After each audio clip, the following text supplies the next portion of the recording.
Aber das ist eine LED was. Weißt du, lauter Einzelpunkte. Aber ach ja, stimmt, hast du recht. Ja, ist kaputt. Ja, ist kaputt.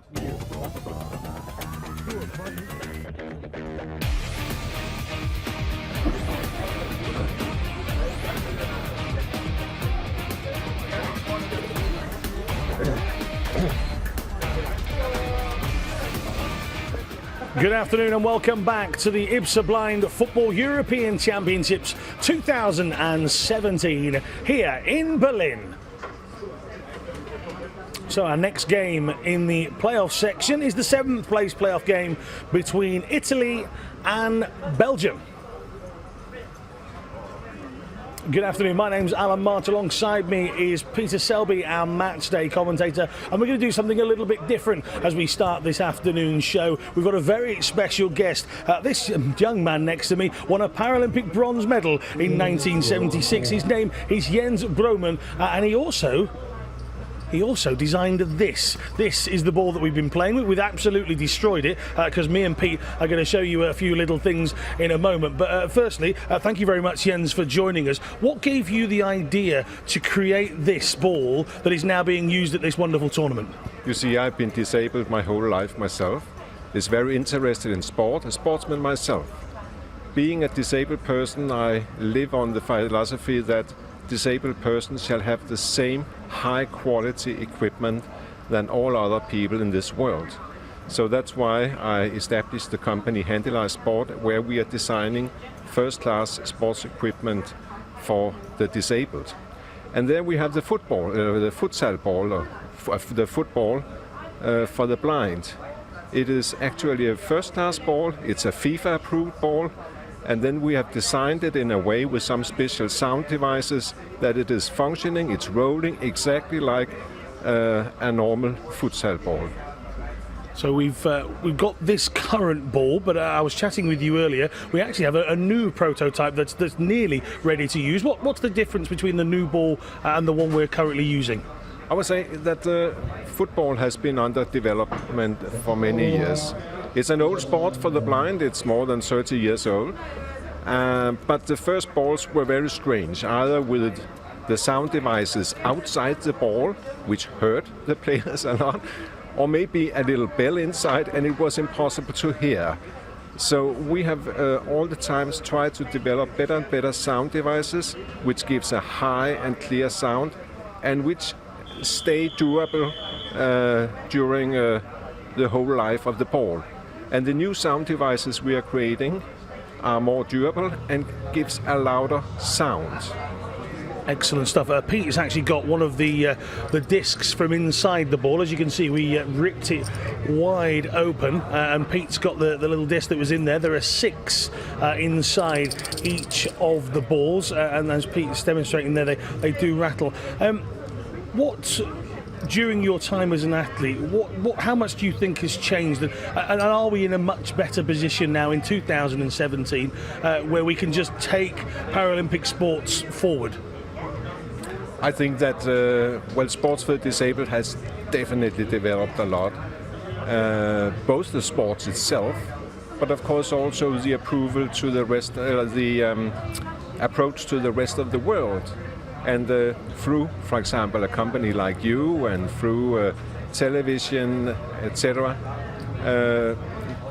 people suddenly see that disabled people can do something totally as unique as you find in sports in general. I think that the football players here at this event proves that they can do as exciting a sport also for the spectators as normal football players. Maybe one day more people will watch blind football than normal football. Who knows? That would be absolutely superb. Let's take a look at the screen now and see what else is coming up for the rest of this tournament. Whilst we wait for that, you can see on our table here in the studio, we have got the trophies that are available. Yeah, the game we're looking forward to now, Italy against Belgium, is actually the same clash at this stage as was 2 years ago. Italy versus Belgium playing for 7th place, and then later on today we have the 5th place game, Germany against Turkey. The winner of that will go through to the World Cup next year. Big game for both Germany and Turkey. I think I speak for everybody, Pete, when we say big thank you to Jens Broman, who's just joined us here in the studio. Without the invention of this ball, we wouldn't be playing this tournament, not in the same way that we're viewing it here today. So don't forget, England, France, Spain against Russia a little bit later on. At half-time, we're going to give you the goals of the tournament competition once again. So don't forget, you can actually visit the website. You can go to www.euro2017.berlin. You can see the goals on social media as well. That's at Euro2017 Berlin. Get voting. We've got our favourite goals. We'd like to hear from all of you out who have been watching this. Over 1 million people have been viewing this competition so far, and that's without the final games tomorrow. Here, Italy against Belgium. Pete, victories apiece against Romania and Georgia. Just underwhelming against England and France, where Italy competed well against Russia, did Belgium, but we never really got to see what we thought from Belgium. No, they had a very difficult group. A good win over Georgia, but I think their true performance really was against Russia when they lost by 2-0. The problem with Belgium is that they didn't commit many people forward. It was their last group game. Why not try and win the game? And that's what I would like to see from Belgium. Maybe commit a few people further forward, maybe change some positions around, actually go for the win. Italy is completely the opposite. With Italy, they've got 1 or 2 star players. The likes of Pauliobo, 15 years old. He drifted out of the game badly against France, where they were beaten heavily by 7-0. For Italians, I think it's just about getting these young players onto the field, get them used to tournament football. They've been disappointing since that win against Romania, and I think this game is here for the taking for Belgium. Okay, lots coming up later on today. It's a big one. If you're here in Berlin and you're just watching this action before making your way down here to this stadium, Germany against Turkey, and it's winner takes all. It really is. It might be a 5th place game, but it is absolutely huge. The winner of that one gets a place in the World Cup in Spain next year. What a fantastic incentive to play in a 5th place playoff game. I'm going to say goodbye to Peter Selby. He's going to run over to the commentary position, which is where we can go and join our commentary team. There's the ball. The teams will follow that in just a few moments' time. So let's hand over to Jonathan Bell and Peter Selby. Thank you very much, Alan. Good afternoon, everyone, and welcome to Berlin. IBSA Blind Football European Championships 2017. It's the penultimate day, and the sun has definitely saved its best until this final weekend of action. Have Italy and Belgium saved their best for last as well? Both will be disappointed that they've been unable to progress on their positionings from the 2015 European Championships in Hereford. It's the same two once again meeting in a 7th place playoff. Italy came out on top on penalties 2 years ago. Will Belgium be able to get their own back here today? Both teams led out by the officials in their black shirts, black shorts and black shocks. Belgium with their goalkeeper leading the way, Adrian Bannard, in an all-yellow strip.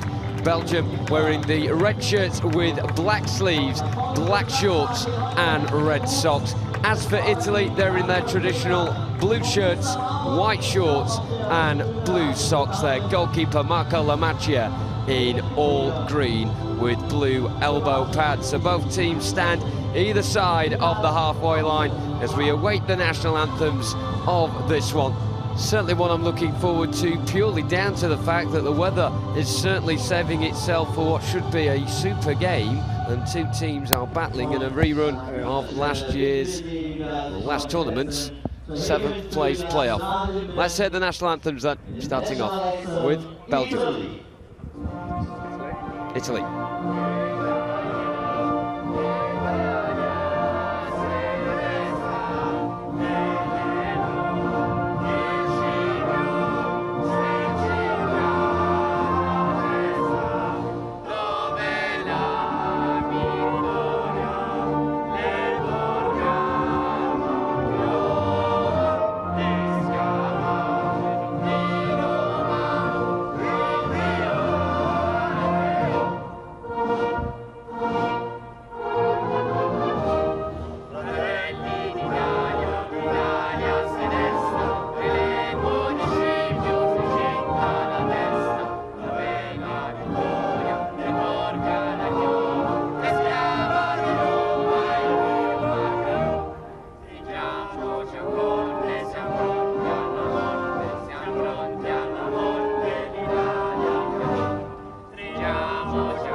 And now it's time to hear from the Belgians.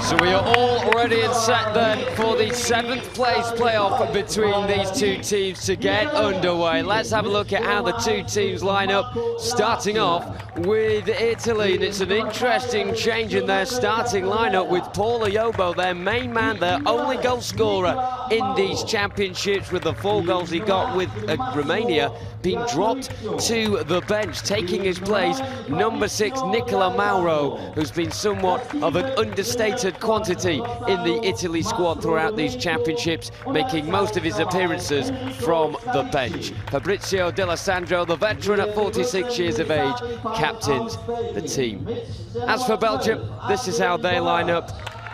Only one game where they've managed to score as well, and that was a 5-0 victory against Romania. On the score sheet that day, Jean-Michel Bertenchamp with a brace, Alexander Vespers got 2 as well, and Kevin van der Spoel got his only goal of the championships.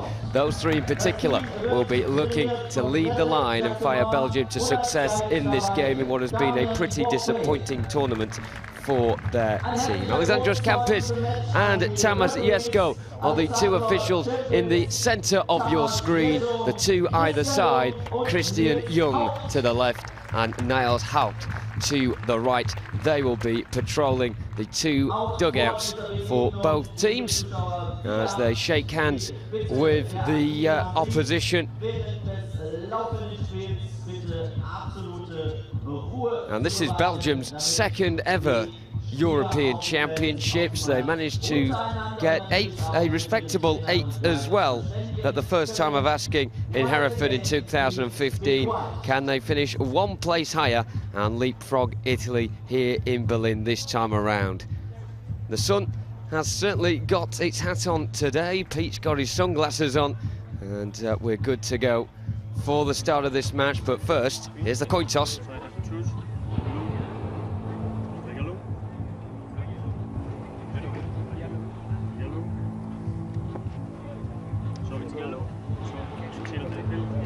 This side?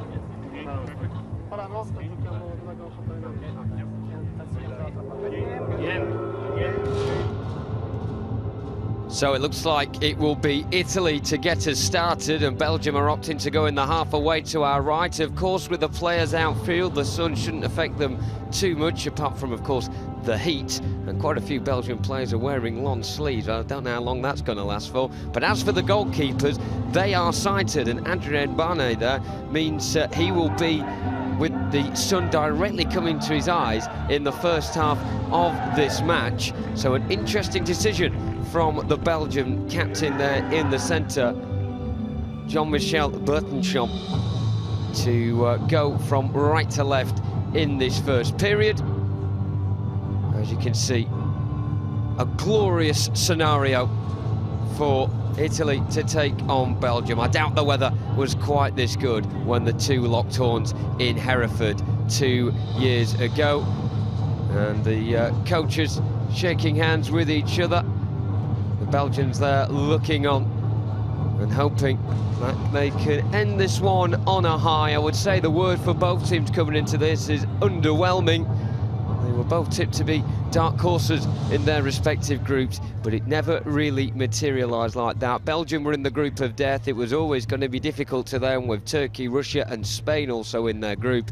As for Italy, underwhelming performances against the likes of England, France and Germany on day one has led them to this game here.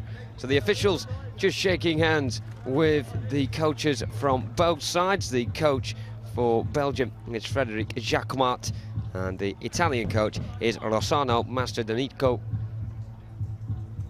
And it will be his side and Italy starting us here. They kick from left to right in the first half as we look from the commentary position opposite the two dugouts and the officials' tent as well. Italy in blue shirts, white shorts and blue socks, kicking from left to right against Belgium in their red shirts with black sleeves, black shorts and red socks. The referee puts his whistle to his lips and we are off and underway, and D'Alessandro just flicks the ball towards the left hand side and Delaccio will latch onto that one on the left channel. Isler's in his back, those two battling with each other. Delaccio gets a bit of room to turn and play diagonal ball towards the back post. D'Alessandro wasn't receptive enough to get on the end of it, and the ball goes out of play for a Belgian ball, and Adrien Bonnet in all yellow and with the black headband in as well just rolls it out to the right hand side, and Isler midway inside his own half next to the kickboard rolls it down the line. Vespers with his back to goal controls well and tries to turn and face the Italian defence, gets past a couple of them in the area, edge of the area. Real chance now for Vespers, shot left footed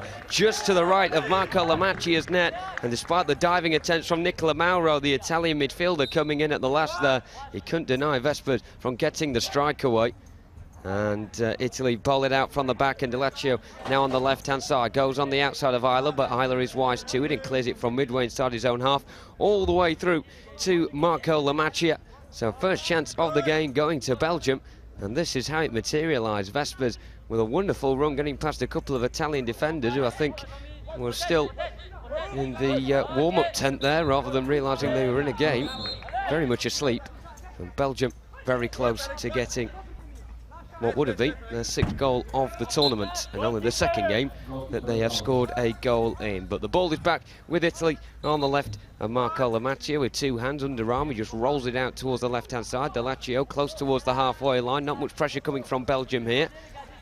Delaccio tries to go on the inside of Vespers and run down the centre. A fair tackle according to the referees. Voy was called by Vespers, and the ball ricochets to out the near side, the left, and Burtonshop turns in field. A nice low diagonal ball over halfway to the right hand side, and Vespers trying to get past Mauro. Mauro holds it up well near the kickboard however, and will run towards his own byline, keeps the ball in just about on the left, tries to kick it away first time around with the left foot, misses, but Vespers' lack of pressure means he gets time to clear it away with the right foot. Down the left side, D'Alessandro goes over the halfway line, and he hesitates a bit as Isler comes across close to him. D'Alessandro goes down in the challenge of Isler, well won though by the Belgian man fairly, and he gently rolls it over the halfway line. Delaccio gets there at the second attempt as he now comes forward with the ball just right of centre. Vespers, his opposite number, comes and closes him down and gets a left foot on the ball to clear it to halfway, but Mauro is close on the scene as well, and all of a sudden Belgium are trying to pressure Italy when they have the ball, something they weren't doing in the first 2 minutes. D'Alessandro, left-hand side, right in front of the Belgian bench, comes back towards halfway, then turns back on the outside left, now going towards goal. He's got an opportunity here, three Belgians in front of him, gets past one of them, Isler, who then manages to get there at the second attempt due to the fact that D'Alessandro run into a cul-de-sac of Belgian bodies on the edge of the area, and the ball is cleared away down the Belgian right. Over halfway, Mauro will let the ball roll through towards the byline, but I don't think he was aware that Vespers was there. He can cut in from the right channel, goes down on the edge of the area in a central position,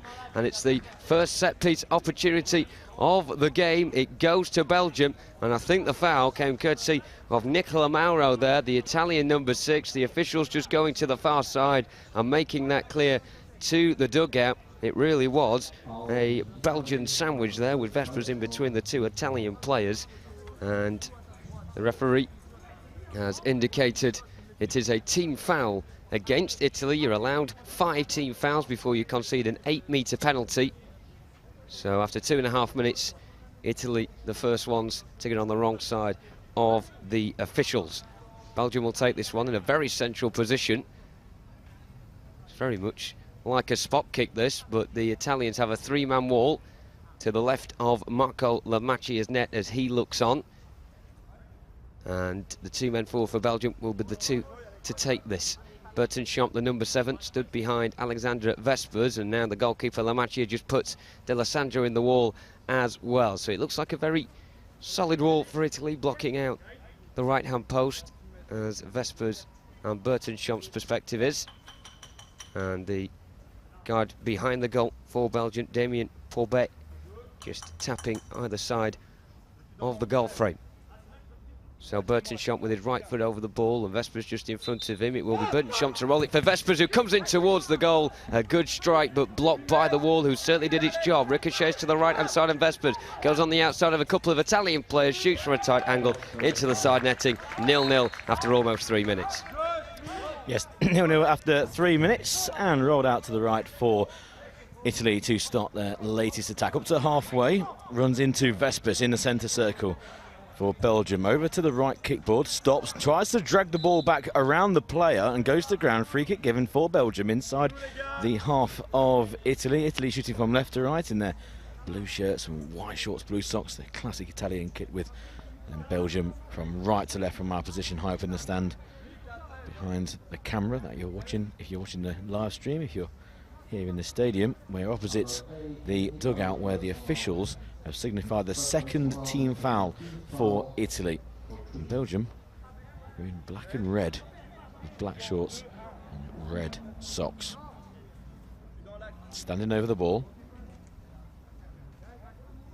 It's both Burton Chomp and Vespers. Burton Chomp on the right, shoots from distance, misses the goal on the right-hand side, caught the ball well, he was travelling past the post, and the goalkeeper never moved. He rolls out to Sandro on the left, crosses the halfway line now, more of a central run.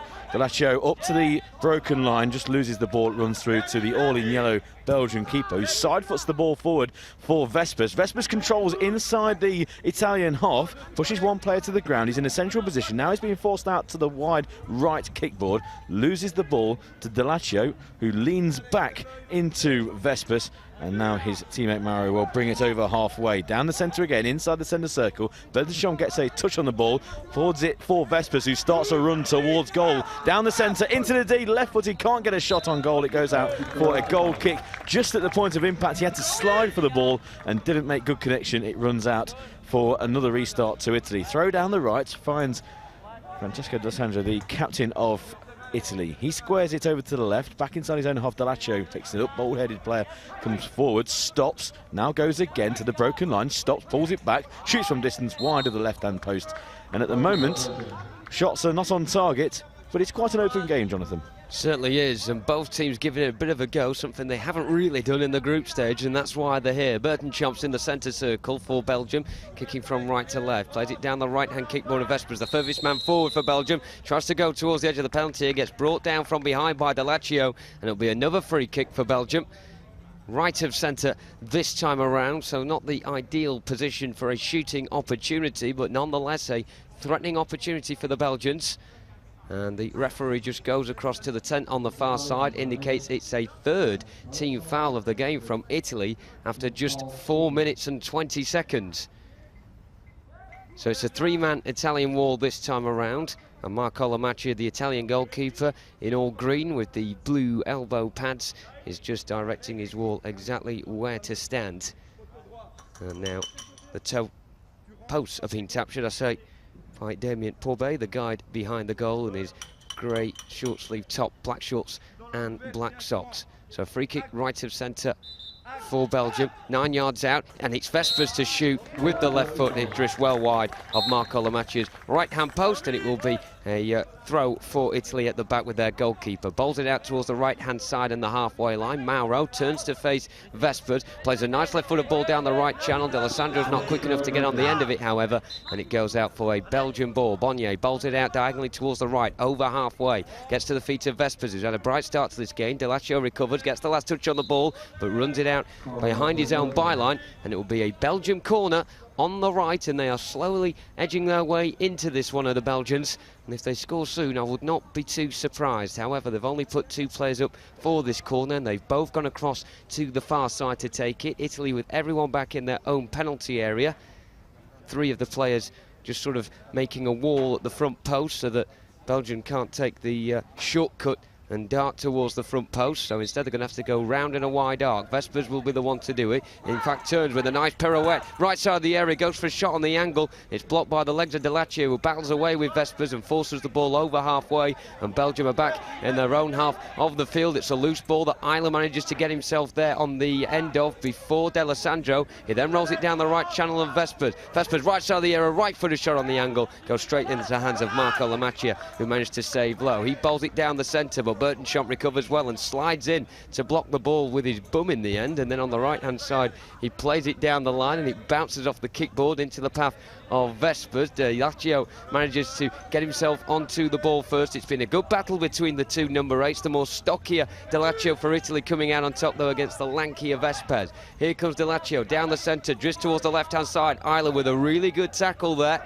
Isla certainly outfought physically, but not mentally, and he managed to stick himself into that situation. It then goes back to Delaccio. His shot from just outside the broken line goes straight to Bogno, who bowls it down the centre, searching for Vespers. Well blocked by Mauro in a central position. He now charges forward. It's a 2-on-2 if Italy play it right. He goes down the left-hand side. Isla in his way again, the small number 2 for Belgium. Mauro wins it at the second attempt alongside the kickboard. Italy have got it on the byline. Mauro wriggles his way towards the front post, pokes it towards goal, and it was a very tight angle, but it hit the outside of the post. But fortunately for Belgium, goes out for their ball. Yeah, long throw down the right for Belgium by the keeper, all in yellow, controlled by Vespers on one knee. Inside the Italian half, tries to square the ball over Bertenskamp, but it's intercepted by Mauro. The defender comes forward, pushes out the way. Vespers kicks the ball over halfway down the centre, and there's too much on that for D'Alessandro to try and keep in.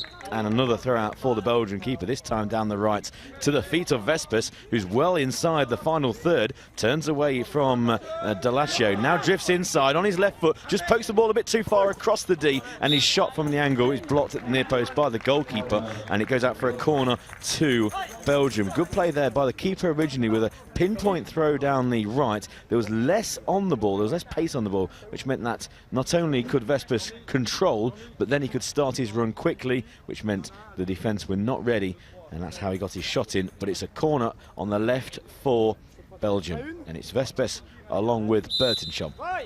It's going to be Vespers to take. He just dribbles it forward a couple of yards, now stops, now starts an arch run around the D, breaks for Bertenskamp, who bundles it towards goal into the hands of the goalkeeper. An easy save really, but it was a double kick. He almost caught it with his shin, and then with the outside of his right boot, there was no power on it through to the keeper.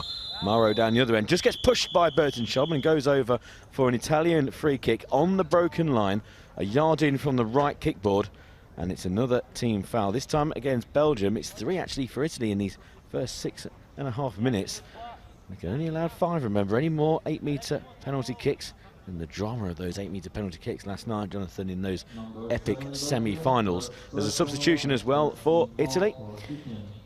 Coming onto the field are the two youngsters, 7 and 10, Poliobo and Francesco Cavallotto, and coming off are the experience of Delaccio, number 8, and number 9, Fabrizio D'Alessandro. So 2 of the mainstays of the Italian side for the last 15 years are being replaced by the future 15-year-old Poliobo and Francesco Cavallotto, who is only a year older. So free kick to Italy on the broken line, right-hand side, which is our near side. And they're shooting away to our right. 3 men in the wall. The goalkeeper's over on the left from the viewpoint of the taker of the free kick, standing to the left-hand side. The 2 posts being tapped at various angles and various heights, and now instructions will be shouted from behind the goal by the Italian coach. Poliobo will take this. Just takes it inside a couple of yards, strikes it against the wall, goes over to recover the ball on the right kickboard. Now goes inside a couple of yards. He's going to try and swing a left boot. No, he's going to try and drag it back with his right foot, and inadvertently trips over Vespers, who got in front of him. And it's going to be a foul for Belgium, and it's going to be a free kick inside their own half. And it's an instant foul by Poliobo, so that's his first. Remember, you'll add 5 for each individual player. Anymore, or when you get to 5, you'll then have to leave play for the entirety of the match. Now that's 14 fouls for Italy. So in these early stages, only 7 minutes gone in the first half, and we could have a situation of Italy any more team fouls, Jonathan, and it'll be 8-metre kicks.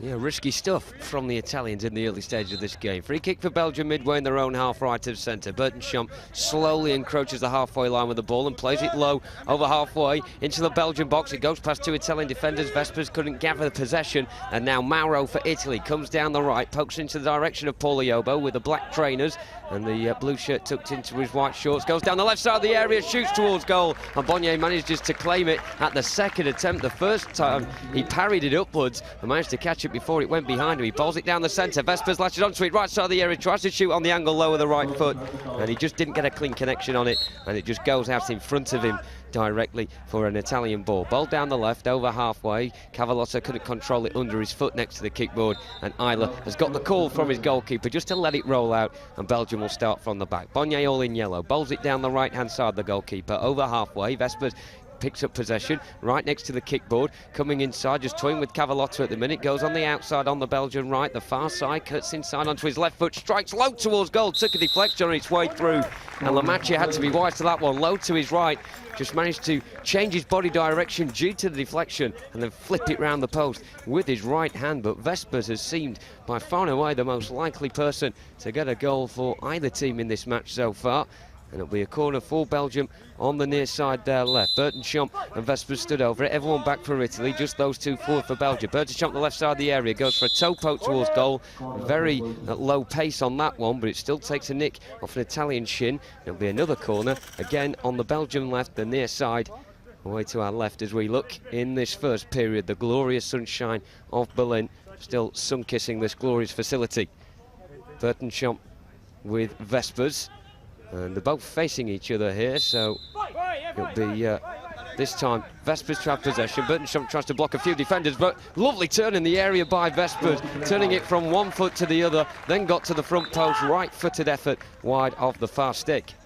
Throw downfield to find Cavallotto on the left in front of the dugouts, just loses the ball to Vespers, who passed forward over the halfway line. He's through on goal and he can't get a shot off because he slides to try and retrieve the ball. It was just pushed too far in front of him, runs out for a goal kick. Instantly underarm throw to the halfway line, and Mauro, who now just moves inside gracefully over the halfway line, finds Pauliobo on the right. He's being pushed back to the halfway line by his opposite number 7, that's Bertenschamp, who wins it back for Belgium. He switches play to the right where Vespers is mainly operating. He's inside the centre circle, lovely drag back away from Cavallotto, goes forward over the halfway line, does the same trick again. Now he puts the afterburners onto the left hand side of the D, into the D he goes, almost through the legs of the goalkeeper, and it goes out for a corner. Good save in the end by the Italian goalkeeper Lamaccia. He went down with one knee on the ground, put his left leg out, and it looked like the ball was almost squirming underneath him, and at the last minute managed to parry it around. And well, Vespers Collins, all sorts of problems at the moment, got into the D from the left hand side, and yes, it was just going between the legs of the goalkeeper, and he managed just to recover the situation and palm it round for a corner. On the left, as Jonathan said, in bright sunshine, very warm actually, in this late afternoon sun. It is it is Van der Spoor with a wild swing on the edge of the D, doesn't make good contact. Pauliobo brings it over halfway for Italy, past the first couple of midfielders, edge of the D, chance for a right-footed shot, doesn't get a shot on goal, and it runs harmlessly out for another goal kick. But a good game here, Jonathan, for 7th place.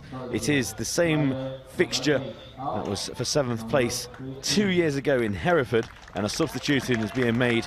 Said Selek coming on for Belgium, and coming off is Alexander Vespers. Yeah, Vespers is breathing very heavily at the moment. The lanky number 8, who has been very impressive in this game so far, so maybe just a bit of fatigue setting in. Of course, a busy schedule for these players, and he's replaced by Said Selek, who will be feeling fatigue more than anyone. He's the oldest player at these championships at 49 years old. Ball down the left-hand side by the goalkeeper over halfway. Bertenschamp can't control, and the Italian defender coming across. Got the call from his goalkeeper, just let to go out, and it will be an Italian ball. A lovely throw forward by the goalkeeper, just hung in the air for ages. He threw it over his head, and then it drops just short of the halfway line, and Cavallotto tries to go down the left-hand side. Selek is with him all the way as they go into the corner on the far side, the right.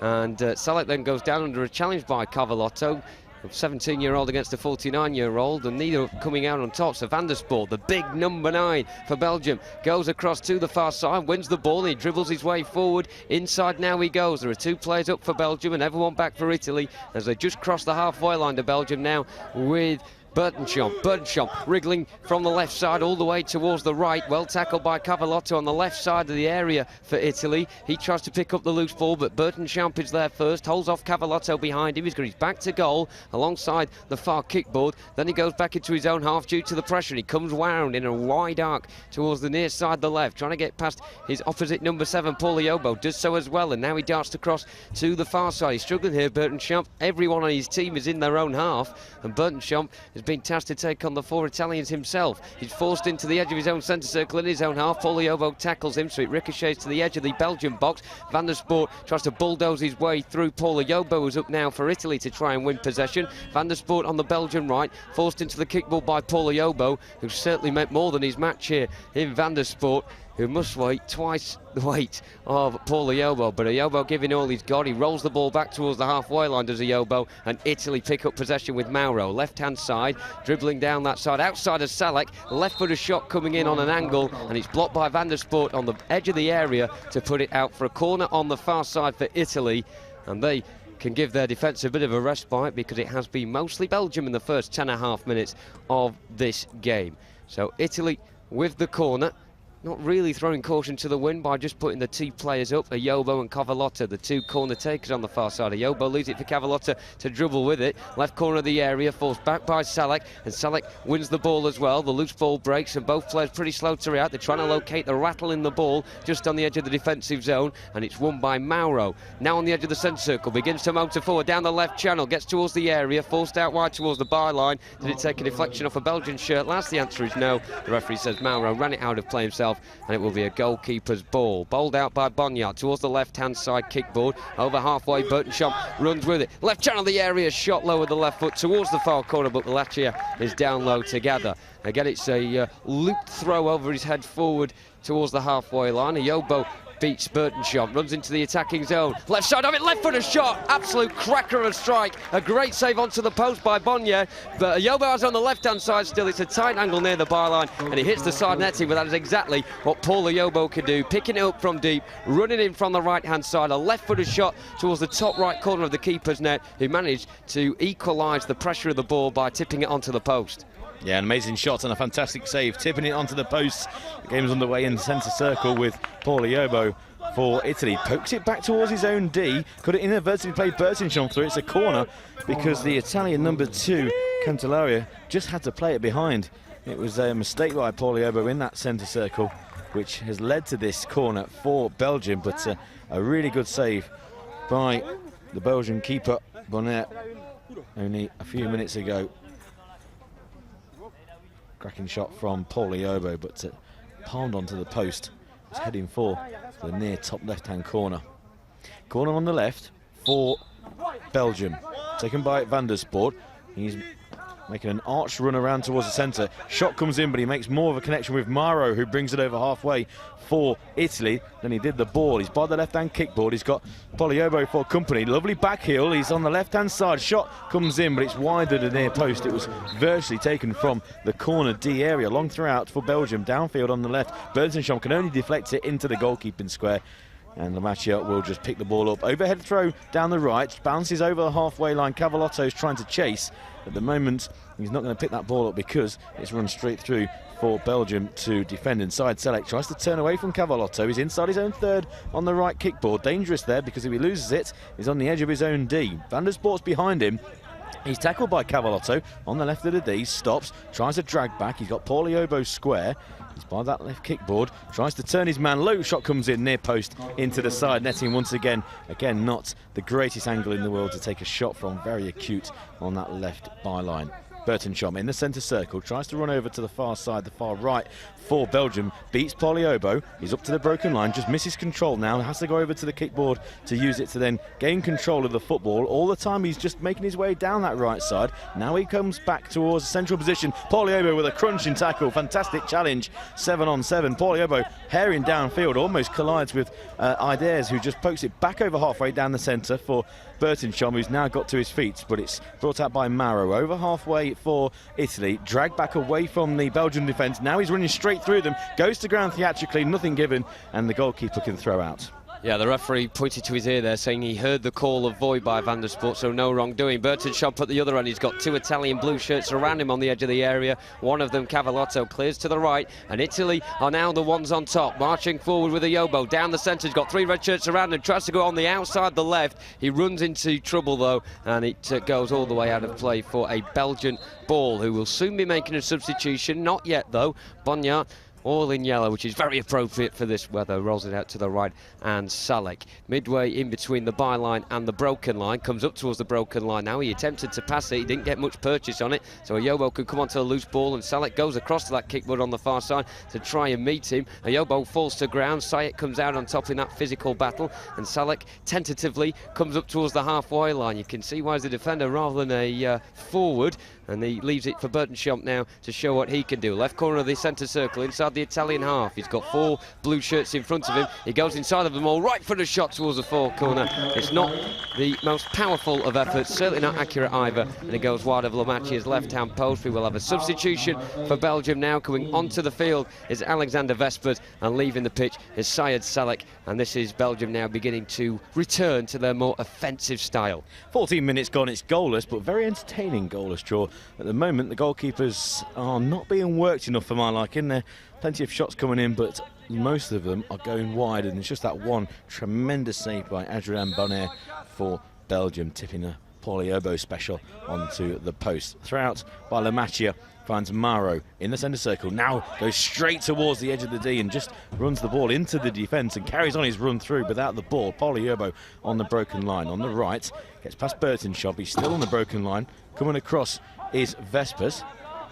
He can't control the ball, and it's still with Yobo. Shoots from distance, left-footed into the chest of Isla, and it goes out on the right for Belgium. Burtonshop gets tackled by Poliobo, who's a lot more active in this game than the previous encounter, which he was very disappointing. Poliobo on the broken line, drifts over to the left, loses the ball, and Ides will bring it up for Belgium. Again, Poliobo gets back. He's very physical, and he's jockeying with the Belgium diminutive number 2 inside his own half, again in front of the dugouts on the far side. Now Poliobo has it, tries to square the ball over to the right. There was no one there. It comes off Ides, and it's stopped from going down to play for a corner by his own right corner. Tries to play it down the right kickboard. He's going to have a second opportunity under no pressure, coming up to halfway. There's a player in front of him in Vespers, but between them is Cavallotto. He intercepts the pass for Italy, tries a Marseille roulette inside his own half. He's then just clears it now downfield. He's had enough with the tricks and just gets rid of the ball. It's going to run through to the goalkeeper. The goalkeeper's shouting to the players, just leave it and it will come through to me in my goalkeeping square, and I can sign foot it down the left for Burtonsham to try and control it. Misses him, but finds Vespers on the edge of the broken line. He's in a central position, trying to put his foot on the ball. He can't. It goes over to the right. Cavallotto comes across to try and intercept, and now Vespers coming back towards the centre, outside of the D, just stumbles over the ball. He still has control, using his long telescopic legs to get into that D, stumbles over, and it's cleared now by Italy. Down the left, and they've got plenty of time. Maro, he's by the left kickboard inside his own third, now brings it up over the broken line, over the halfway line. There's only 3 defenders between him and the D. He's into the final third, just overruns the ball, and it runs out for a goal kick again to the all-in-yellow Bonner. Throws overarm straight downfield for Vespers. He goes on one knee because it doesn't control the ball, and it goes straight through to the all-in-green Italian keeper Lamachia. He bowls it out to the right in Ayobo, just over halfway. He comes in from the right-hand channel, down the centre he goes. He beats one Belgian player, Van der Sport, the furthest man back for them. Big stocky figure, manages to just get his body in front and tap it wide of the goalkeeper's post and put it out for a corner there. Van der Sport, the anchor in a Belgian diamond. Whenever Ayobo strides forward with the ball for Italy, he's always the last man back to put the ball out of play. Italy corner, left-hand side, 3 men back for Belgium surrounding that arc as well. Of course, they've got to be 5 metres back. The guard behind the goal, Enrico Scalacci, just tapping the posts as Ayobo will roll this forward for Cavallotto. Cavallotto goes for a shot from a tight angle. It hits the outstretched leg of Isla, the Belgian defender, and goes out for another corner at the front post. So again on that far side, the Italians left. And again, no caution to the wind. They've just got 2 players up, and Belgium have 3 back. So still tentative stuff here. with 4 minutes to go in this first period. Ayobo leaves it for Cavalotta. Down the left-hand side again, looks to curl it towards the far corner. Very ambitious stuff, easily galloped by Bonner. Throws it down the right-hand side, and Vespers trying to get on the outside of Mauro. Good battling on the far kickboard, just over the halfway line for Belgium on the right, but Vespers comes out on top. Big rangy strides. He comes down the right channel of the area, shoots right-footed, and again the angle's not great, and he hits it wide of the near post. Bowled by Lamacchia down the left-hand side, just over halfway. Cavalotta lets the ball roll under his feet inadvertently, and Isla can just play it down the right channel. He beats Cavalotta for pace. Isla, though, a bit sort of nervous there as he goes over the halfway line to commit to the ball, and Cavalotta can win the ball back. Nice pirouette from him on the halfway line and plays it laterally towards the near side, the Italian right, and Ayobo comes towards the halfway line, gets past Vespers. Great footwork from Ayobo, but he sort of stumbles a bit with the ball under his feet. Big leggy player is Ayobo, and he's sort of lost control of the ball there. Goes towards the far side. Cavalotta, nice turn away from Vespers, who looks really shattered, and now Cavalotta just inside the broken line, the attacking third for Italy, left of centre. Plays it square for Ayobo, a short ball. Ayobo in a central position, shoots left-footed straight down the goalkeeper's throat. Bonnier saves well with 2 hands, not letting that one slip. And the Belgian goalkeeper bowls it out to the left now. And Bertenschamp in the left of that Belgian diamond plays it diagonally low towards the far side of Vespers. Again goes down on one knee. This time he does manage to control it. Right, so the area, will this be the chance to score? The answer is no. It drifts wide at the far post this time rather than the near one, which has usually been the case from Vespers, and he almost got the first goal of the game. He'd certainly deserve it. Throw for Italy goes down the right kickboard, and it rolls all the way out for a Belgian ball, and timeout has been called from Belgium on the far side. So both sets of players will go towards the far kickboard, take on some water, and also listen to their coach's instructions. Just to give you a reminder of how long's left, 2 minutes 22 seconds, goalless between the two sides. But one interesting thing, Pete, is Italy had 14 fouls in the first 10 minutes of the game, and they've managed to not concede another one since. Yeah, the Italians have done very well. There's 4 early team fouls, and yet they've played a further 10 minutes and not committed any more. So obviously the message got onto the field, and the Italians have been very good, and they've not managed to give any more away. Of course, there is still 2.5 minutes remaining, which is quite a lot of time, because remember, the clock does stop every time the ball goes out of play. It's 1 minute timeout. Plenty of fluids being taken on by the two sides, and also being given instructions again by their coaches. So goalless in this 7th place playoff game, exactly the same fixture that was in this tournament 2 years ago. Later on, we've got an absolute cracker for you. 5th place playoff is between Germany and Turkey. The winners will go through to the World Cup next year in Madrid, and we're expecting a packed house here in Berlin for that. So the 2 sets of players back onto the field. And we're going to start with the goalkeeper away to our right. And that is for Belgium, Edgeland Bonner. So the referees are sorted. And Adrian Bonner is going to throw long. It has to bounce inside his own half. It does do, just. And then runs through to the opposite goalkeeper. But took a deflection on its way through. So it will be a corner to Belgium on the right. Just took a little deflection of Cantonella, the diminutive number 2 for Italy. So it's going to be a corner on the right. Bertenchamp's over with Vespers. The 4 Italian outfield players are all inside their D. Goalkeeper all in green. Lamacchia talking to the players, telling them exactly what's going on. Vespers takes the corner from the right. An arch run around the D into a more central position. Stops. Now he can swing a right-footed boot at it. Can't make connection. And it runs over to the far right, and then he takes a shot and it goes wide. Also connects with Paul Ayobo as well, who's down holding his right shim. In fact, he's left. And he's getting to his feet now, the youngster. And appears to be absolutely all right, apart from maybe a slight limp with his left leg.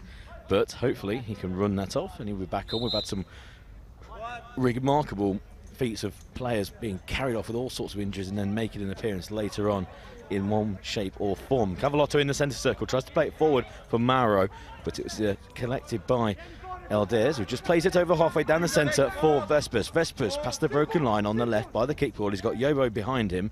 He now goes over to a more central position, beats the number 7. Now he's dead centre, goes down the left towards the edge of the D. Chance for Vespers, can't get any purchase on the shot again. It runs through for Lamacchia. Quite clear, Pete. 2 key players in this. One for Belgium, and that is Vespers. One for Italy, and that is Yobo. Yobo is on the near side, just over halfway. He's got Mauro for support, but at the moment he's got the attention of Burtonsham to contend with. Just managed to come on top in that battle. Really tight towards this near side. All the players swarming round. 2 from Italy and a couple from Belgium as well against the kickball. Mauro goes down the right-hand side. He's back to goal. He's around 8 metres away from the byline, just slightly juggling the ball a bit. Got the call from Yobo. Further down the line, Burtonsham darting between one player and the other. Goes towards Yobo as he tries to play the ball forward. Blocks well, and Belgium now have it on the right-hand side. Midway inside their own half, Cavallotto battles with Isla. Isla's facing his own goal here, which he doesn't want to do. Cavallotto dispossessing, gets down the left. Van der Spoort coming across, the big stocky Belgian on the right corner of his own area, tries to shepherd the ball away from Cavallotto. He goes back in field in a central position. Mauro takes a swing at it. Really clustered play in the centre there, all the players swarming around the ball, and then eventually it comes back out towards the near side and the halfway line, so Belgium pushing Italy back momentarily. Yobo stabs it down the foot of the right kickboard and it rolls out of play harmlessly for Belgium, and a goalkeeper's ball. Bonnier will throw it downwards towards this near side, the left. Again, a battle between Burtonsham and Yobo. Burtonsham goes down, the referee says get up, and Yobo can break away with the ball. He's coming from the right-hand side. He gets the ball stuck in between him, and he actually leaves the ball behind momentarily. So Van der Spoort comes across and mops up, clears it away. Cannons off the shins of Yobo and squirms towards the far side, the Italian left. And then it's 2 Italians attacking each other on the halfway line. Mauro eventually gets the call from Cavallotto that he has possession. Mauro goes down the left side, but it needn't matter because the half-time whistle has blown here in Berlin. Just a replay of Yobo's clash with Burtonsham a couple of moments ago being shown on the screen, but goalless at the end of 20 minutes in this 7th place playoff. It's currently going the way it went 2 years ago, which went all the way to penalties after 0-0 inside the first 40 minutes. It's certainly been a case of Alexander Vespers, the lanky number 8 for Belgium, who has certainly made a lot of positive inroads so far in the early stages of this match. Same can be said for Italy's Paul Yobo as well, since coming on the bench, and he had the best strike of the game. 8 metres out, cut in from the right-hand side, and unleashed a fierce left-footed effort that was destined to go in the top right corner of Adrian Bonnard's net, but the Belgian stopper managed to parry it with a big paw onto the right-hand post. So it means half-time then, here in Berlin, it's Italy 0, Belgium 0. 20 shots from Belgium, 11 from Italy. 0-0 is our scoreline. So 0-0 here at half-time, but we have been running a goals of the tournament competition. Let's take a look at that, shall we?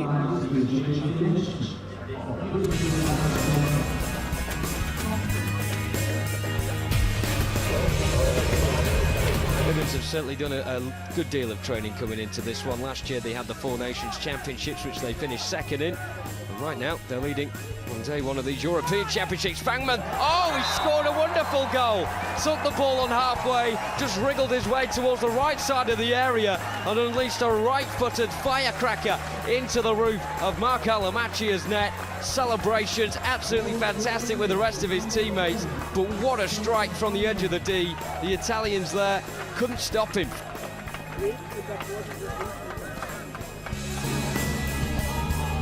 Towards the Turkish stopper, up towards the other end of the field it goes. A slight hesitation from the Belgian defence, and a third goal for Turkey in the process as Hassan Satay gets 2 quick-fire goals for the reigning European champions, who are certainly beginning to show exactly what they are made of now. A beautiful bit of control from Hassan Satay, managed to hold off David Dortu before turning on the outside onto his right foot on the angle and slammed one in into the top right corner of Willian Sechi's net. It is Turkey 3, Belgium 0. Exquisite control, and how about that for an accurate finish? score more. Martin, lovely ball from the left-hand side inside his own half, picks out on the right, Alamar. He's got too many in front of him in the D. Goes past one, what a goal for Spain! The wonder kid Sergio Alamar moved the ball out of his feet. A right-footed shot from the edge of the D. Nestles in the top left-hand corner. The goalkeeper never moved. It's 5 for Spain. Wonderful bit of control from Sergio Alamar, shifting it from the left foot onto the right foot, right-hand side of the area, and blast Bashlashvili. Myers on the edge of the France penalty area, trying to work a route towards the France goal. Good tackle coming from Pedersen, who bursts now over the halfway line. The German defenders beginning to retreat. Pedersen going alone here, shot with the right foot. What a goal from Jerome Pedersen. He doubled France's lead right at the end of the first half. Germany at one end missing a penalty, and Jerome Pedersen bursts over the halfway line on the counter-attack to rub salt further into the German wounds. A wonderful goal from him on the right side of the area. A low shot past Leitch and into the net. Position number 6, Martin Baron, now brought out by the tall Dan English down the right-hand side, over the halfway, dribbles inside, past the broken line, edge of the D, into the back of the net. What a start for England, and what a start for Dan English. A cracking goal that started in his own half. He went over the halfway line, right-hand side, drifted into a central position, and then let fly from all of 10 metres. Goalkeeper with no chance, past his right-hand side in a blink of an eye. With his right foot, Dan English opens the scoring in style. It's England 1, France 0. Just the start that John Pugh would have wanted from his England players. A tremendous finish. Showing off his control down the right. Right-footed shot into the back of the net. What a goal for Spain. And their number 10 and captain, Youssef Al-Hadawi. A right-footed thunderbolt from the right-hand side of the attacking third. It's only taken just over a minute for Spain to go 1-up in this vital Group B clash here in Berlin at the IBSA Blind Football European Championships. 1-0 Spain.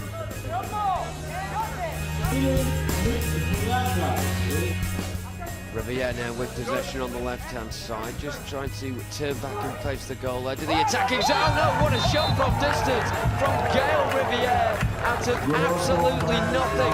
Gives France the lead after 5.5 minutes in this crucial game for the French team. A wonderful strike with the right foot. The goalkeeper for Italy did not move a muscle, coming out of absolutely nowhere. And a super goal for Gael Riviere. Now inside the centre circle, starts a major dribble down the left. He's beaten 2 players already, straight towards the edge of the D. Real chance here for Baron. Shoots into the back of the net and scores. Baron's equalised for France. Amazing dribble into the D from the halfway line. And this time Baron's got his shooting boots on. He finds the back of the net. It's the equaliser at the end of the first half of the second semi-final. It's Russia 1, France 1. Colossal goal for France, who managed to gain parity right at the end. Okay, so that is our goal of the tournament, 8 of the best. Here it took some deciding, 8 goals. So if you want to vote, it's very simple. You can do it by 2 different ways. You can either go to the website, which is www.euro2017.berlin. There's a page on there where you can cast your vote. It's even easier using Twitter. Use the hashtag #TheSoundOfFootball in any of your tweets, and then just simply put the number of the goal that you want to choose. So hashtag #TheSoundOfFootball and goal number that you want to choose. So if you want Sergio Alamar for Spain, it's as simple as this. Hashtag #TheSoundOfFootball 3. Nice and easy. Even Pete can do this. Right, nothing in terms of goals in the first half. But let's take a look at the highlights very quickly.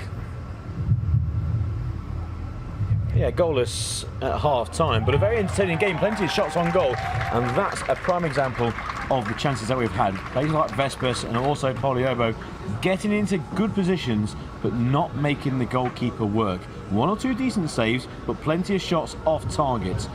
It's Lamaccia in goal for Italy, closing down the angle, a number of tips away around the post, but Shooting boots not on at the moment. Unlucky there, maybe not to have a penalty. It's a couple of toes sneaking outside of the penalty area at times, and again there. So maybe in the second half, something to look out for Italy's goalkeeper. Got to be very careful. Great save there. Yeah, that's the best moment of the half. Fantastic run by Yobo, and Bonaire managed to tip the ball onto the post.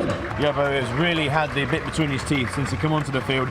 It was almost a changing of the guard moment halfway through the game, where D'Alessandro and Delaccio, they were replaced by Cavallotto and also Poliobo, the two youngsters, 15 and 16 years old, replacing the old guard. And I wonder if that was not only replacing them in this game, but obviously taking over them into the future. Whether it's their last appearance in the major competition, obviously we'll wait and find out. But it was a poignant moment.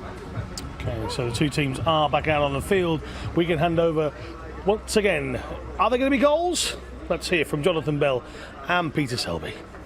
Thank you very much, Alan. Welcome back to Berlin. Just a quick change at half-time being made by Italy, leaving the field. Nicola Mauro, the skillful, tenacious number 6, replaced by the stockier, more no-nonsense figure of Massimo Delaccio. So Belgium will be kicking us off in their red shirts with black sleeves, black shorts and red socks. From left to right as we look against Italy is the blue shirts, white shorts and the blue socks. The referee gives the thumbs up and we are good to go. Also another change being made by Belgium with Burton Champ off and Salid Salek on as well. So 1-3 team at the halfway point. Vespers having the possession on the right hand side. It goes back inside his own half now and falls for Van der Spoort on the right channel. He's got Cavallotto in his back, so he just pokes the ball forward, does Van der Spoort, and Vespers on the right side of the area, right footed shot, almost found his shooting boots there, but it drifts wide of Marco Lamacchia's near post by a couple of inches. Lamacchia bowls it to the right hand side of Yobo, just over halfway, laterally comes inside from the right into the centre, edge of the centre circle, then darts forward, past two players, bundles past the third, goes down in the area against the fourth challenge of Salek, but the referee says it's a fair collision. Both players shouted boy, and the reason Martin Schump is off the pitch is on your screen now. He's got the ice pack on his head, and I'm guessing another clash to the head from one of these warrior-like players that we've had at these championships so far. Van der Spoort, certainly physically built like a warrior, and then some more as Cavallotto just jockeys him. He plays it left-footed towards the far side, bounces off the kickboard, and then Vespers charges down the left. Delaccio's in his back. Vespers controls it and then faces the goal.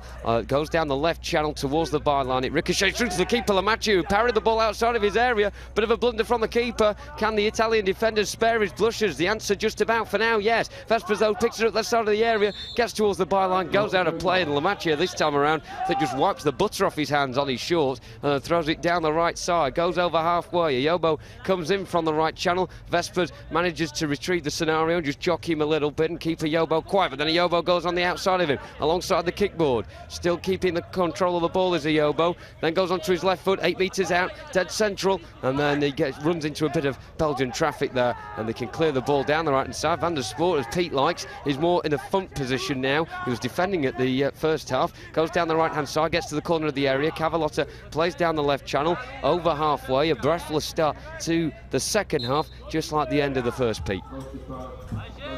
Yeah, you can see the replay on screen if you're watching this live stream, and the goalkeeper just basically hit his knee as he picked the ball up, and well, he's lucky to escape. So Belgium shooting from left to right from our position in the main stand. In front of us we've got a stand, to our left we've got a stand, and to our right we've got the ruins of an old railway station. And we're currently located on the lines that would be here. And it's a lovely amphitheatre for blind football. Lovely late afternoon sun as well. The ball's on the halfway line. Bit of a battle going on down in front of us. On the right for Belgium, on the left for Italy. And it's currently against the kickboard. Back to Van der Spoort, who is pushed forward in this second half. The big number 9 on the edge of the D. Central position just gets out-wrestled by the Italian number 2, Cantalera. It's on the edge of their D. They struggling to clear the lines, and eventually they do. Downfield towards Poliobo, who's on the right. It's over halfway, over the broken line. Well picked up. Poliobo strikes with his left foot wide of the right-hand post. It was a good shot by Poliobo, but again, off target. The theme of the game so far. Off target by about a foot wide of the right-hand post. Long throw downfield for Van der Spoort. He can't control, but that's the tactic that I want Belgium to employ. Long throws to Van der Spoort on the edge of the D. On the halfway line, it's the number 8, Delaccio. just turns his man, plays it down the right towards Poliobo. He can't pick it up. The first time of asking, he now has it inside the centre circle. Puts his foot on the ball. He's got Vespers for company. Brushes him away. Goes down the left towards the D. Stops by the kickboard and just wipes his mouth as he hit the kickboard as well with it, and it just runs out for a goal kick and a long throw downfield down the right towards Cavalotto. Cavalotto turns, but Van der Spoor gets there first. And it's going to drift out possibly for a corner. No, it's stopped by Van der Spoor. He's got his back to goal. He's on the right-hand side of the D. He's got also Cantalera for company. He's by the kickboard. Van der Spoor now is being pushed back to the broken line. He's past that, and now he's near the halfway line. Then the goal he's trying to shoot. Tries to flick it around Cantalera. Somehow he managed to get free, and now he's in the centre circle. Strikes from distance, and that hits the left-hand kickboard and goes out for a goal kick. So poor was the shot. Long throw downfield by the Italian keeper Lamaccia. Finds Cavalotto on the halfway line on the left. Tries to drag it away from Van der Spoor, but a good tackle by the Belgium number 9. He has now possession on the Belgium right in front of me. He squares it across the broken line for Vespers, who's been quiet in this second half. 4 minutes gone, still goalless. Vespers tussling with Delaccio, the other number 8. Vespers has it, central position on the broken line, tries to drag the ball back, loses control, and again Italy can bring it up to halfway. Cavalotto on the left, trying to turn his man. It's quite scrappy at the moment. Vespers fights back in the centre circle and now goes over the broken line on the left. Now central position, right-footed shots deflected wide of the right-hand post. The goalkeeper was rooted to the spot because of the deflection. It's going to be a corner to Belgium and a scary moment for Lamaccia. It was a shot which I think the goalkeeper would have easily saved. Not a lot of power, but a big deflection off the left leg of Delaccia, and it went wide of the right-hand post. The goalkeeper just rooted to the spot, and it trickles wide by a number of inches. Corner to Belgium.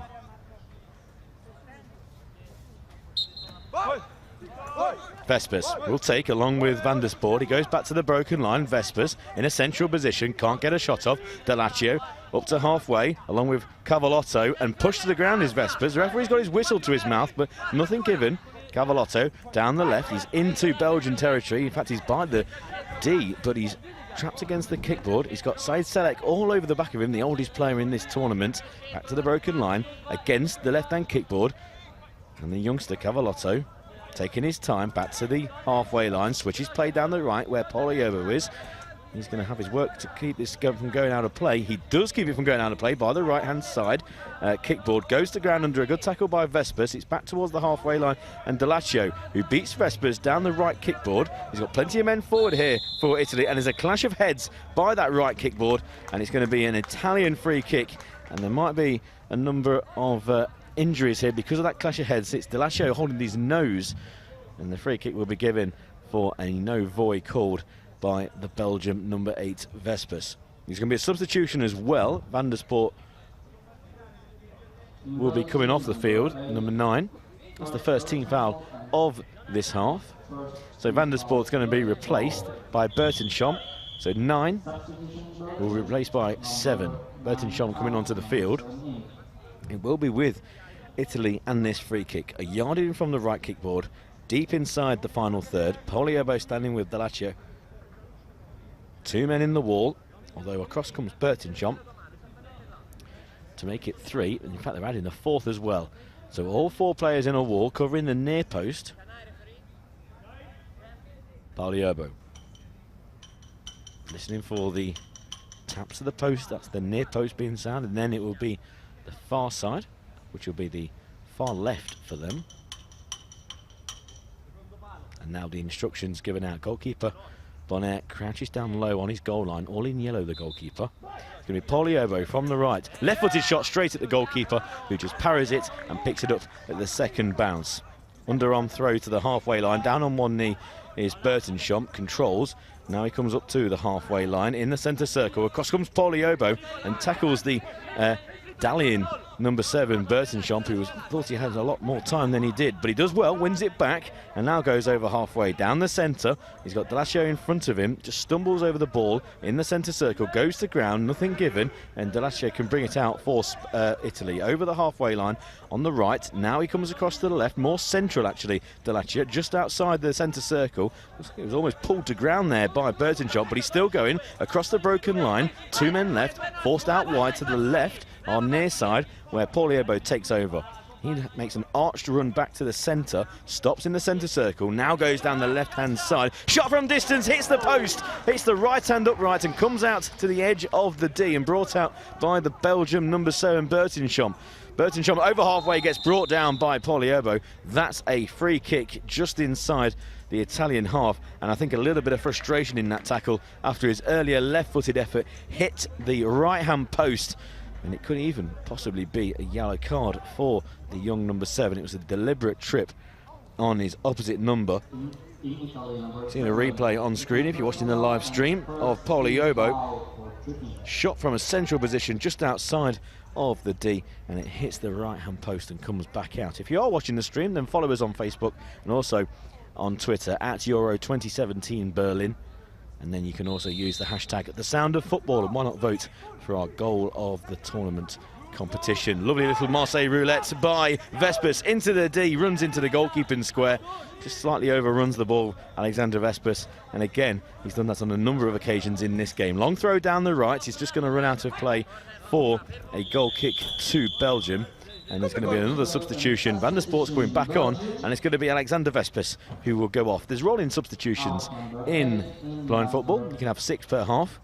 So number 9, Kevin Van der Sport, will go onto the field. Coming off is Vespers. If you've got any questions, then again use that hashtag #TheSoundOfFootball at Euro 2017 Berlin. This is the playoff for 7th place, and it's the same fixture that took place 2 years ago in Hereford. Later on tonight, 7:30 local time, Germany against Turkey for 5th place and also qualification to the World Cup next summer in Madrid.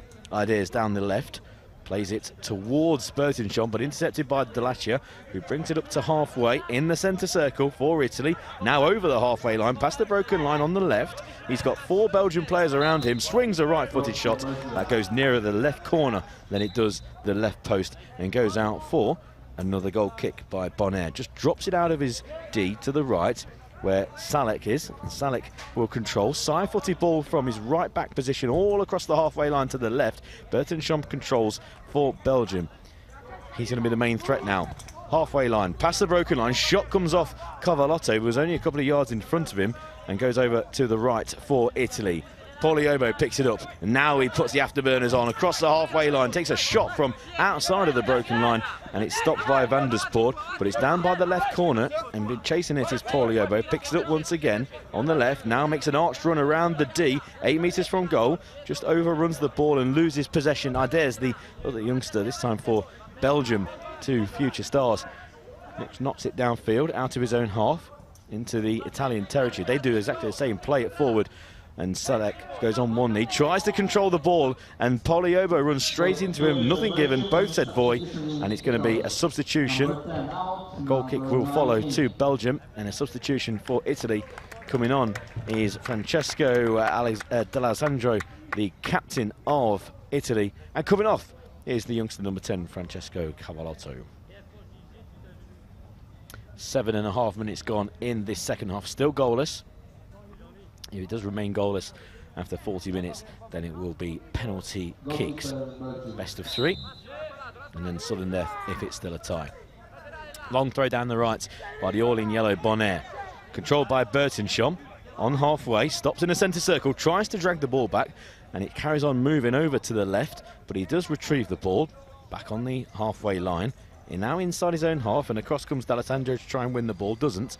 And Bertonchomp's being forced back. Still got possession. Salek's to his right, but he's going to start a run towards the D. Stops by the broken line. Now he starts again down the right. Chance for a right-footed shot. Tries to poke it towards goal with his left, but it runs into a blue wall of Italian defenders, and they can clear down their left side. In fact, they just swipe the ball forward with the instep of his right boot, D'Alessandro, towards the captain. who's just come onto the field, the Italian number 9. He's beaten by Ardairs, who's up to the edge of the D, can't get a shot on goal, and it runs forward to the goalkeeper. I think he just got excited there, normally a defender, and he found himself on the edge of the D and just swung a boat at it and didn't make contact with anything. It's D'Alessandro, the Italian captain, takes a shot from just inside the broken line. It's stopped by the defence, and then it's poked towards goal and wide. Another shot that doesn't find the target, and that's been the theme of this game so far. Shots raining on goal from at both ends, but none of them really being on target. There was one save in the first half where Bonaire tipped an effort by Pauliobo onto the post. Good play by Bertinchomp in the centre circle, goes to ground and shouts in agony, but nothing given. He gets to his feet straight away. Salek on halfway for Belgium. On the right kickboard, he's got D'Alessandro behind him, two of the more senior members of their respective squads, and Salek comes over halfway, stopped by D'Alessio. It's quite tight and a bit scrappy at the moment. D'Alessandro now breaks clear down the left across the broken line, comes towards a more central position, tries to shoot with his right foot, and again that goes out harmlessly for another goal kick. In fact, it just touched Van der Spoor's left boot, and it will be a corner to Italy on the right in the sun here in Berlin. Halfway through the second half, and it is still goalless in this 7th place game. Remember, Germany against Turkey, 7:30 local time here in Berlin for 5th place, and then qualification to that World Cup. And then tomorrow, well, it's finals day. We've got 3rd, 4th place playoff, and then the final at 5 and at 7:30 respectively. Pauliobo takes the corner, goes down the kickboard on that right towards the broken line, loses control of the ball, and he's tackled quickly by Salek. Salek loses back to Pauliobo, who drifts inside. He's going back towards the halfway line, but he still has possession. Now he's running towards the D on the left. Chance for a left-footed shot, but he's forced wide by Ardairs, and it runs out for, it will be a goal kick to Belgium, and the all-in-yellow Bonaire, who has made a really good save. He's got a black headband on and a hair in a ponytail. Christophe Ardairs on the left, switches play to the right, over halfway to find Bertinchomp. Crowd in front of me taking cover from the sun, actually, using umbrellas and also a jumper on top of the head. D'Alessio over halfway, in with a bold head actually. D'Alessio tries to go past the final player, and it just runs into the goalkeeping square, swings the boots at it and makes connection with the goalkeeper Bonaire, who's holding his right leg. And D'Alessio is being warned now by the referees.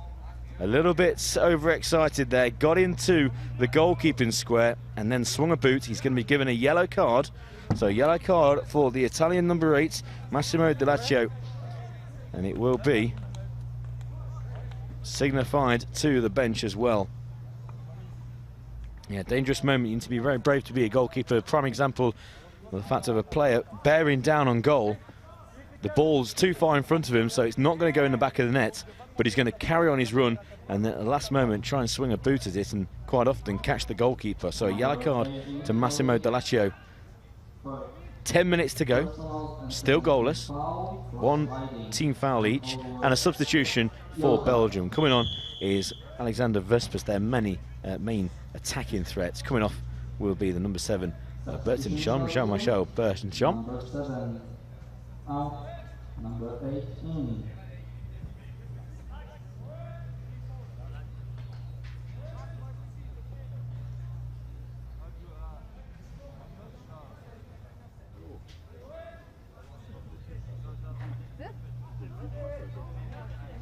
So play will restart with a free kick for Belgium on the edge of their own D, brought out by Christophe Ardairs to the broken line in the centre, passes the ball forward down the centre over halfway, intercepted by Pauliobo, knocks it to the right kickboard, now starts a run towards the broken line, gets tackled well by Christophe Ardairs, very clean tackle, finds Alexander Vespers, who's only got 2 defenders back of Italy. Vespers on the left, just controls by the kickboard, now stops on the broken line, starts his run towards the D, goes past the defenders and then blazes it over the top of the crossbar. Gilt-edged chance for Alexander Vespers, just newly onto the field, and he blazed it over from just inside the D, the best chance of the game, and he managed to get too far under it and chips it over the top of the crossbar as if his right foot was a pitching wedge.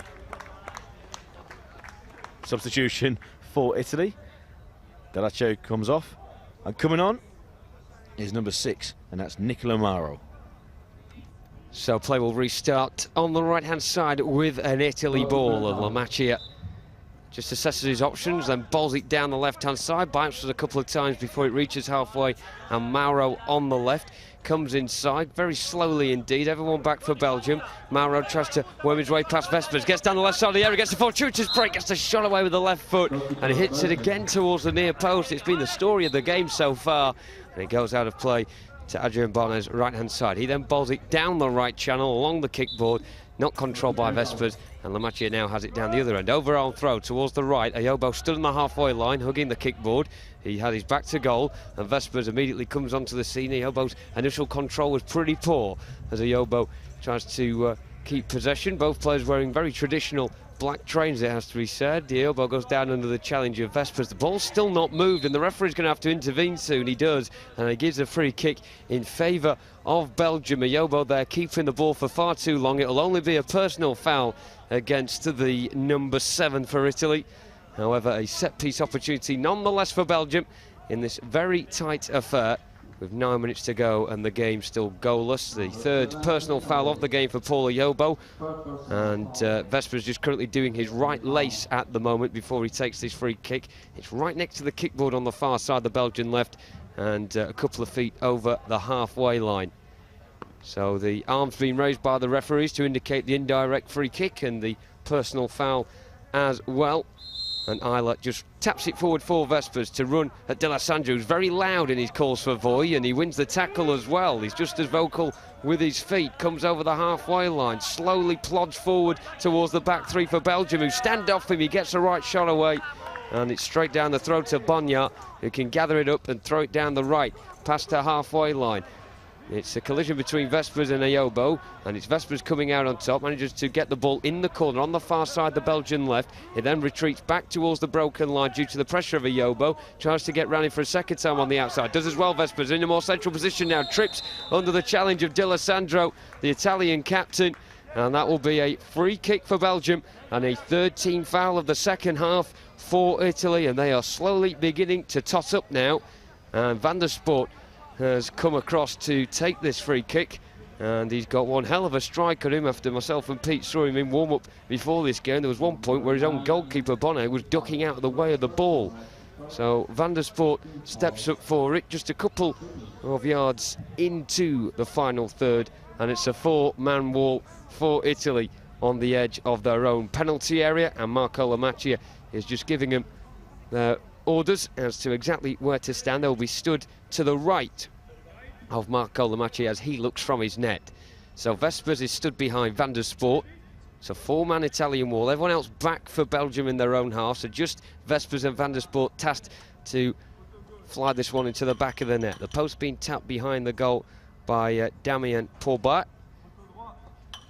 on both sides. In what remains glorious sunshine here in Berlin. So it's Van der Sport onto the right foot. He hits it straight at the goalkeeper, who has to just punch it away. Would have been too hot to handle, and it goes all the way across the halfway line due to the power on the shot. And De La Sandro picks up on the byline. He takes a swing at the ball, but it rolls under his foot out of play for a Belgian ball on our left. Bonya throws it down the left-hand side. A slow-mo there, allegedly a Van der Sport shot, but it looks like real time with the way the ball was flying there.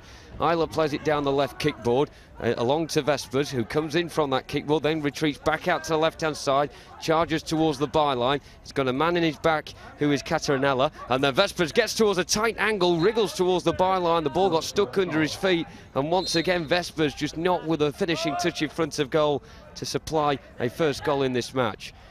Ball down the right-hand side from the Italian keeper. Lamacchia just rolls harmlessly out of play, past Ayobo and past everybody else, and out it goes for a Belgian ball. Bonya will just bowl it gently to the right-hand side of his area, and Syed Salek comes over the broken line. He comes past a fellow veteran, De La Sandro. They clatter into each other. Salek still going down the right. He's got an option inside in Vespers should he hear the call from him. Salek's now backing into Mauro. He goes down Salek, and Mauro now will pick up possession, but be tussled all the way by Syed Salek, who wins possession at the second attempt as the ball is forced towards the halfway line. Syed then dispossessed by De La Sandro. The ball then is loose in the left channel. De La Sandro reacts first first to it. Now he comes towards the left edge of the penalty area. Falls back by Selleck with a good switch from D'Alessandro to find Polioba on the right-hand side. Slightly loses track of the ball, and Isla is across to the far kickboard in front of the Belgian bench to just tussle with his fellow youngster. So Isla backing into Ayobo here to protect the ball. Isla does really well to turn inside of Ayobo. In a central position, comes towards the halfway line. Not the best dribbler is Isla, and he just pokes it towards the far side, and it's run by Ayobo. Has another chance to run at them. Past Isla, going down the left channel now. Salek puts his body in the way. Ayobo goes down and slams the turf, but Salek fairly wins the ball. Salek gets the ball over the halfway line. Vespers runs in front of the ball, so he has to go and run to the left-hand side where the track of the ball was going. Goes off the kickboard, behind it goes for an Italian ball. Lamacchia throwing it. 6 minutes to go. D'Alessandro back to goal on the edge of the centre circle inside the Belgian half. It goes through his legs, and Selleck is there on hand to win possession. Good dribbling over the halfway line from the 49-year-old before playing it inside for Vespers in a central position. The ball surpasses his foot, so he has to go to the far side to scramble the ball back, but it's Ayobo there first. Ayobo trying to get the ball outside of his defensive zone. Vespers manages to pick up possession though. He's got his back to goal, tight on the left kickboard, on the far side as we look in front of the Italian bench. Vespers trying to roll on the outside of Ayobo, but Ayobo is having absolutely none of it, and he can actually stride away with possession over the halfway line, stands on the ball, so momentarily he's had his momentum stop, but then he picks the ball up again, darts down the left side of the area, shot left-footed low towards the far corner, blocked at the first attempt by Selleck, who was right in front of him, squirms over the halfway line, and the slow pace on the ball is easy for Vespers to control at the other, and he tries to march into a central position in the area, tries to stab a right foot at it, but it goes harmlessly through to the goalkeeper, who throws it to the right, and Ayobo just over the halfway line. End-to-end finish to this match. Ayobo on the right corner of the centre circle, then starts to charge forward. Salek's in front of him, a line of 3 Belgian defenders in his way, and Salek, the first of them, can clear it down the left-hand side, bounces off the kickboard into the pass of Vespers. He's got 2 blue shirts around him, tries to go inside of Mauro, then theatrically jumps to the floor does Vespers, but the ball was run fairly by Mauro, just turns into his own teammate Ayobo. A bit of fatigue coming into this game, of both sides conclude their championships looking as if they're going to penalties. Mauro coming towards the left side of the area, turns now with his back to goal. Salek in his back. Salek had a good game today, and Salek brings down Mauro, then trips over Mauro as he tries to get back to his feet. They both shake hands, and Isla marauds over the left-hand side. It could be a 2-on-1 in Belgium's advantage if they play it right. Isla goes for a shot. He should have passed to the left, and Vespers do get a deflection on it from Catarinella, who was the only outfield player back for Italy, and it will go out of play for a Belgium corner. A substitution coming up for Belgium as well. Vespers going off, and coming on is Burton Sean, but it is the Belgians with a corner far side there left. 4 minutes and 10 seconds remaining of this 7th placed playoff game between Italy and Belgium. Goalless here in the sun in Berlin, and it's going to be a Belgium corner from the left. Substitute comes on Bertin Schom along with Van der Spoort over to take this corner. 2 players back. Ideas just discussing tactics with his goalkeeper Bonaire away to our left. Lamacchia at the other end, the goalkeeper, is lining up a 2-man wall with the runner looking to be Polioba to then close down this corner. D'Alessandro, the captain, is in a more deeper position, central inside the D. Van der Spoort with an arched run around to a more central position. Chance for a right-footed shot, but just loses control of the ball. He's trying to back into the entire Italian team at the moment. He's inside the D. Chance for a turn and a shot, but again, just an Italian boot pokes it up to halfway. Van der Spoort still running back to halfway. Lovely back heel, and then runs into his opposite number 9, D'Alessandro. Now Polioba goes over the halfway with the ball, running towards the broken line. Past that left-footed shot wide of the left-hand post. A real chance for Polioba, who managed to nick the ball off Van der Spoort's toes in the centre circle, and then made a lovely run towards goal, but a left-footed shot wide. Long throw down the left, goes straight out for a goal kick to Italy. Lamacchia underarm throw down the left to find Mauro on halfway. Controls, number 6 for Italy, over halfway on the left. He's going to square it for Polioba, or go himself. He decides to go himself down the left, falls to the ground again, very theatrically. Nothing given, says the referee. It's down in the far left corner for Italy, and it runs towards the goalkeeper, who goes down onto one knee and picks the ball up in his goalkeeping square.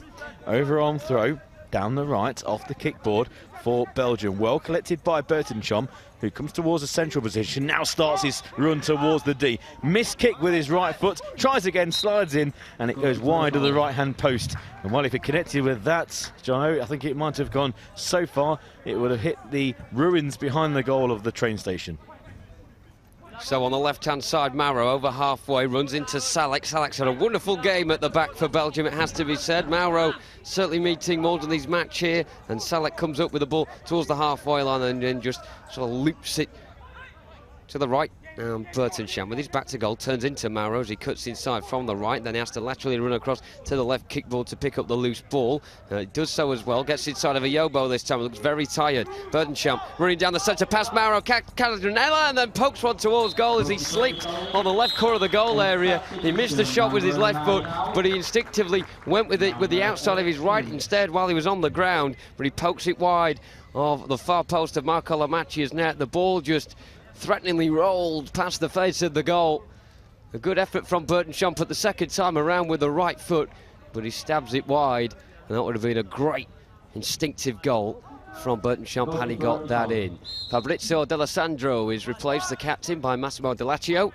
As we come to the final 2.5 minutes, is that the final time we see Fabrizio D'Alessandro in a major international tournament for Italy. Delaccio bursts down the left side of the area, overruns it however, and Bonnier has the ball, bowls it down the right channel for Bertencham. Good first touch, a bit too heavy though, as he tries to run onto it as a diagonal touch that went towards the left side of the area, but it rolls out of play for Italian ball. So the coaches just making their first, or should I say the final changes of these championships now, with Vespers replacing Christoph Eiler. Not very experienced is Christoph Eiler, but he's put in a good shift today, replaced by Vespers, who certainly deserves a goal for his efforts in this match. Lamacchia, overarm throw with two hands towards the left-hand side, and Delaccio on the halfway line, comes in from the left, then plays it forward low for a Yobo, but Syed Selek screens the Belgian defence and manages to get there first before coolly playing it towards the left-hand side on a bit of an angle towards Vespers. Mauro's there first, and Mauro facing his own goal at the moment, has Vespers in his back, but Mauro can just coolly turn inside of Vespers, who gets a long right leg in and manages to win the ball on the left corner of the area. He shoots well wide though, hits the kick ball before it goes out on the near side, and at the other end now Italy will begin to attack. Delaccio's first touch slows down a bit of momentum, comes inside, then plants it straight into the midriff of Bertencham, who motors forward on the counter-attack, goes down screaming in pain and overruns it. However, it will be a goalkeeper's ball for Italy. Long throw down the left for Italy, and with only a minute 30 to go, I suppose the next round of substitutions might be to see who's going to be on the field for penalties, possibly. Delaccio in the centre circle, turns his man well. Pauliobo now, central position, past the broken line, edge of the D. Pauliobo with his left foot can't get a shot off because Van der Spoor does very well. Not only stops him from having a shot, but brings the ball up to halfway. Runs through to Mauro. We're now inside the final minute. Mauro past the broken line. Salek still there with him. Possibly the last tournament for Salek, although he's an evergreen 49-year-old. Goes to ground though, shouts in pain, nothing given. The ball's in the centre circle and going nowhere quickly at the moment. Bertencham comes across, loses out in a challenge with Delaccio. Delaccio on our near left side by the kickboard on halfway. Time's ticking. Just over 30 seconds remain. Delaccio goes forward, tries to push Salek off. How many times they've played against each other over the years. Salek comes in with another tackle on Delaccio, who moves the play over to the right, and nearly being pushed over the kickboard is Pauliobo, who's not happy with that at all. Goes back towards his own bench, and it's going to be a free kick for Italy. Just inside their own, the opponent's half on the right in front of the Belgium dugout, and yeah, it was a push by Alexander Vespes, and yeah, very nearly went over the top. His body was at one point horizontal, leaning over. It's because he's tall, Pauliobo. If that was you, Pete, it'd just be your head getting banged there, but Pauliobo, quite a lanky figure, almost went all the way over it. Yes, Sorry about that. No, it's absolutely true. You're building the picture for the for the viewers at home and for the people inside this stadium listening to this audio description commentary. 20 seconds to go, and Poliobo runs straight into Alexander Vespers. A bit of revenge there, but he's got the ball on the edge of the D. This could be the last throw of the dice. Poliobo, central position, left footed shot into the back of the net, and the deadlock has been broken. Poliobo, with only 11 seconds remaining, a left footed shot on the edge of the D from a central position high into the top right hand corner. Nothing that the goalkeeper Adrien Bonner can do. It's a goal for Italy, and they look like sealing this 7th place playoff game with a late stunner. Well, it was going to be either Alexander Vespers or Paul Liobo, wasn't it, Pete? And it is the latter who manages to finish what has been a little bit of an underwhelming tournament for Italy in fine style, with a super left-footer strike into the far corner of Adrien Bonner's net. He had absolutely no chance. Looked as if this was going to be a stalemate going to penalties, but Paul Liobo has secured Italy's 7th spot, unless Vespers can go down the left-hand side and get something back. Goes down the edge of the area, well won by Mauro, who comes away with the ball towards the halfway line. It will be a free kick in Italy's favour. In fact, we're on the 40-minute mark. I'm surprised the officials aren't just blowing the full-time whistle here. So it'll be a free kick for Italy to close out these championships. It was 0-0 2 years ago, and Italy won on penalties. This time they've just managed to do it in normal time. We've seen some great late finishes in the last 24 hours in these championships, and that's certainly one of them. Paul Liobo, with his 5th goal of these championships, gains Italy 7th spot in the Blind Football European Championships 2017. They managed to secure the placing that they achieved in Hereford 2 years ago, but this will be that little bit sweeter due to the fact they did it so late on. Wonder kid Paul Liobo is getting lifted up midway in the Italian half. A 5th goal of the championships for him, and that means that Italy will once again pip Belgium into 7th position. Disappointment for the Belgians in their 2nd championships. They failed to progress on the 8th they achieved 2 years ago, and once again it's those hard battling Italians that get in their way. A really tight contest this.